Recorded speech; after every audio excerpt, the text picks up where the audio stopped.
নমস্কার বন্ধুরা, আপনাদের সবাইকে ফোর সন্ধ্যা চক্রবর্তী অফিসিয়াল চ্যানেলে স্বাগত। আজকে আমি চলে এসেছি নতুন আরেকটা রেসিপি নিয়ে। আজকে আমি তৈরি করব মাছের তেলের রেসিপি। তো বেশি দেরি না করে ভিডিওটা শুরু করা যাক।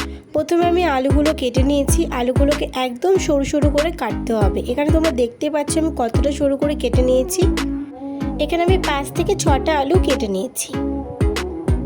আলুগুলোকে কেটে আমি ধুয়ে নিয়েছি। লাগবে এখানে পেঁয়াজ আমি এখানে ছোট সাইজ বলে 6 থেকে 7টা পেঁয়াজ কেটে কুচি করে নিয়েছি। আর যদি বড় পেঁয়াজ হয় তাহলে 4টে থেকে 5টা পেঁয়াজ নিলেই হয়ে যাবে।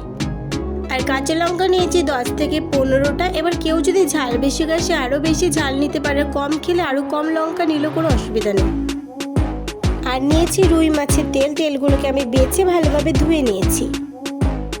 কড়াইতে একটু বেশি করে সর্ষের তেল দিয়ে সেটা ভালোভাবে গরম করে নিতে হবে।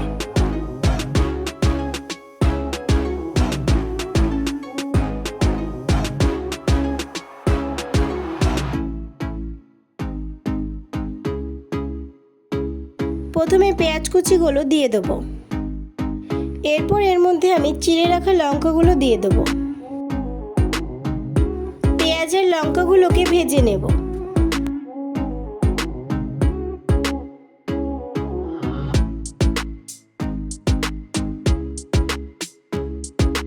পেঁয়াজ আর লঙ্কা হালকা ভাজা হলে এর মধ্যে আমি মাছের তেলগুলো দিয়ে দেবো।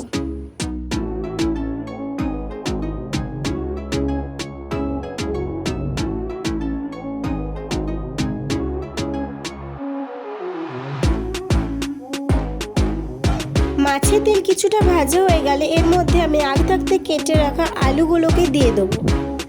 আলুগুলো দিয়ে কিছুক্ষণ নাড়াচাড়া করে আমি এটাকে ভালোভাবে ভেজে নেব।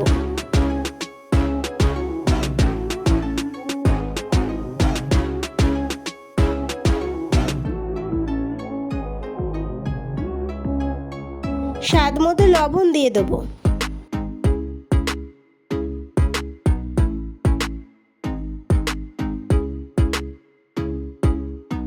আর দিয়ে দেবো পরিমাণ মতো হলুদ।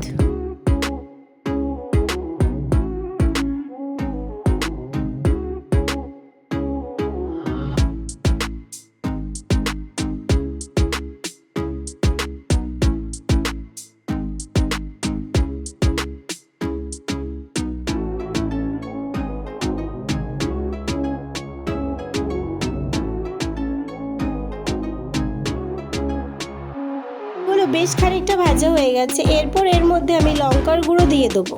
কেউ যদি ঝাল বেশি খায় তাহলে সে লঙ্কার গুঁড়ো দেবে, কেউ যদি ঝাল কম খায় তাহলে লঙ্কার গুঁড়ো দেওয়ার কোনো দরকার নেই।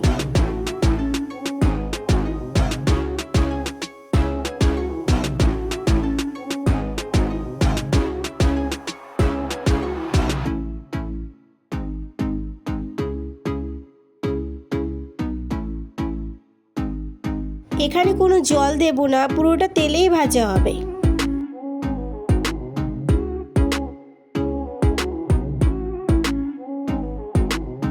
মাছের তেলটা তৈরি হয়ে গেছে। এরপর এটা আমি একটা প্লেটের মধ্যে নামিয়ে নেব।